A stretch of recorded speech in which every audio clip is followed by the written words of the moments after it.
Live from downtown Detroit, home of WDIV and Click on Detroit, Local 4 News at 11 starts now. A young elementary teacher killed in a car crash. How friends and family are using her love for teaching to help others. $1,400 checks to Americans are one step closer to being sent, but not before a long and strange night in the Senate. We begin, though, with Detroit police opening fire at a man who was armed with a high-powered rifle. Off the top at 11, the man was shot once after officers say he pointed that rifle at them. It happened at the intersection of East Warren in Pennsylvania. As Jason Colthorpe reports, it all unfolded when the armed suspect entered a nearby gas station. The crime scene here on the east side starts here on East Warren, but goes down Pennsylvania a ways, because that's where the suspect was, and he started walking toward police, and he ended up near the intersection when police say he ignored their warnings. Black male armed with an AR. Scanner chatter picked up by Motor City 911 caught police communication around 5:30 this evening after calls came in of a man threatening people at this Sunoco on Cadillac and East Warren. He had an assault rifle. He was leveling it, pointing at people, highly intoxicated. And he was demanding that the store clerk open the security door. 5 individuals back in the location. And shut the door. The suspect ended up at a house on Pennsylvania, and police soon had it surrounded. Copy male is armed with a rifle. Suddenly, they say, he made a move. He's northbound Pennsylvania. Bound Pennsylvania. North of the AR in his hand. Armed with an AR. And started walking down the center of the street with the rifle. Bro, he's coming your way. He leveled it at one of our police officers. Shots fired. And one officer fired a single round. Subject is down. This officer had no choice but to defend himself and that of his other fellow officers. Now, this is an active crime scene, and it is a grisly one. In a strange coincidence, the Sunoco where this began was the scene of a deadly shooting last October 19th. The man murdered that night is believed to be the cousin of the man shot here tonight, according to the people who know him. And those friends of this suspect also tell me that the death of his relative really did a number on him. It screwed him up, and they say that what he did today is out of his character. We'll have to wait and see what happens. As for his condition, police say he's listed in temporary serious condition at the hospital. If that changes, we'll let you know as soon as possible. At DPD headquarters tonight, Jason Colthorpe, Local 4. Okay, Jason, thank you. An adored kindergarten teacher at Dearborn's Lindbergh Elementary being remembered tonight. She was killed in a car crash last week, and now family and friends are trying to make sure that her legacy lives on. Mara McDonald is live outside the school tonight, and no surprise, Mara, that legacy is all about education. Devin, it really is, and here's the thing that everybody should know. It has been a really rough couple of days here at Lindbergh Elementary. First, you have Selena, a second grader here who passes away from cancer. And then, out of the blue, you have Kate Black, Miss Black to her students, who dies in just a most bizarre car accident. Kate Black was just 25, so her death is a shock to her family, fiancé, and friends, whether they were her sorority sisters at Central Michigan or her high school friends from St. Francis Cabrini and Allen Park. They lost their beloved daughter. She just turned 25. She just started her dream job. She came from a family of educators, and they can think of no better way to memorialize her than to start a scholarship at St. Francis Cabrini for any senior student who wants to pursue an undergrad degree in education.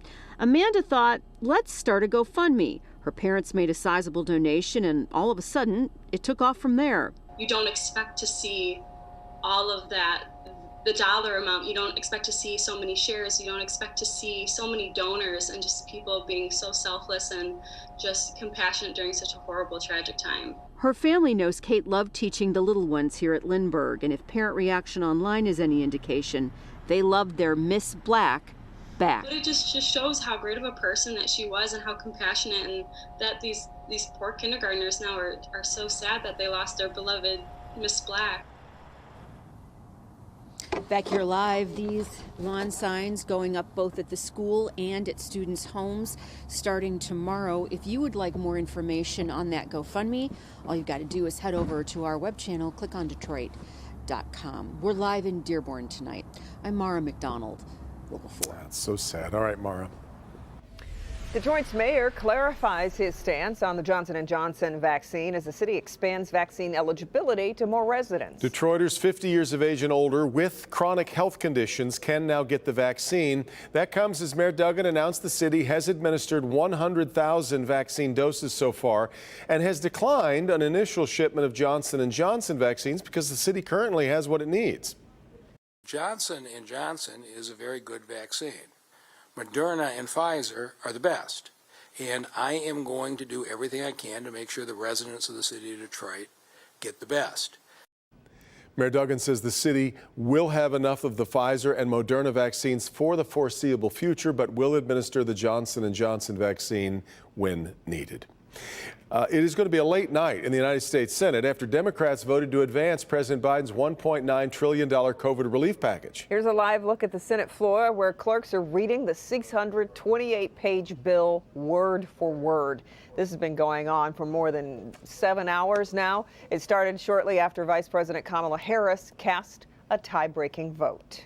The Senate being equally divided, the Vice President votes in the affirmative. The $1.9 trillion package now has more limits on stimulus checks, meaning some Americans who received payments under President Trump will not from the Biden administration. The bill spans 600 legislative pages and right now is being read aloud in full, a stall tactic demanded by Wisconsin Republican Senator Ron Johnson. All I'm trying to do is make this a more deliberative process. Obviously shine the light on this abusive and obscene amount of money that's going to further mortgage our children's future. Senate Majority Leader Chuck Schumer called it obstruction that could take up to 10 hours, followed by what is expected to be a long debate. We all know this will merely delay the inevitable. It will accomplish little more than a few sore throats for the Senate clerks. The White House has abandoned any hope of winning bipartisan support for the American Rescue Plan, but the president says he has no doubt it has the strong backing of the country. Each piece isn't just defensible, it is urgent and overwhelmingly supported by the people. It's good policy and it's good politics. Well, the Senate could pass the bill as early as this weekend. Then the House would need to vote on the bill again before it can be sent to President Biden. Attorneys for 3 of the men charged in the plot to kidnap Governor Whitmer claim they were simply exchanging jokes and memes online and that there was never an actual plan to kidnap the governor. Pete Musico, his son-in-law Joseph Morrison, and Paul Beller are members of the group Wolverine Watchmen. They're just 3 of the 14 charged in the plot to kidnap the governor. Today, prosecutors countered claims by the defense, saying the militia were very serious about what they were planning. My training experience with traditional militias or nonviolent militias, they don't have the type of specificity in their target as is being practiced by the Wolverine Watchmen. The hearing will determine whether there's enough evidence to send the 3 men to trial. It continues tomorrow morning. A massive fire that burned at a junkyard on Detroit's west side is under control tonight. This was a scene, though, earlier at Big Sam's Auto Parts on Linden near Myers. About 100 cars caught fire. Fire department declared it a hazmat situation because of hazardous materials that were burning. No one was hurt, and there's no word tonight on what caused it.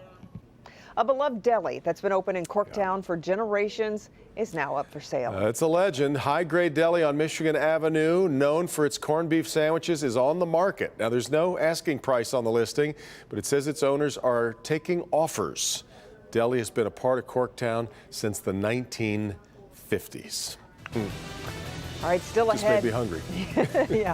Still ahead, new research hints at why the U.S. is leading the world in COVID deaths. In fact, this is part of why we shouldn't eat at this hour of the night. A look at the numbers shows that it had very little to do with the government's response. We'll explain why. Here's Ben. Guys, we're going to lead off with some good news. We've gotten through the coldest part of the forecast, and it only gets warmer from here. May not be fast enough for some folks' taste, but we'll take a look at it next. All right, Ben, but first, a mix-up leads to college students at one Michigan university being told they could get vaccinated. What caused that confusion? Next.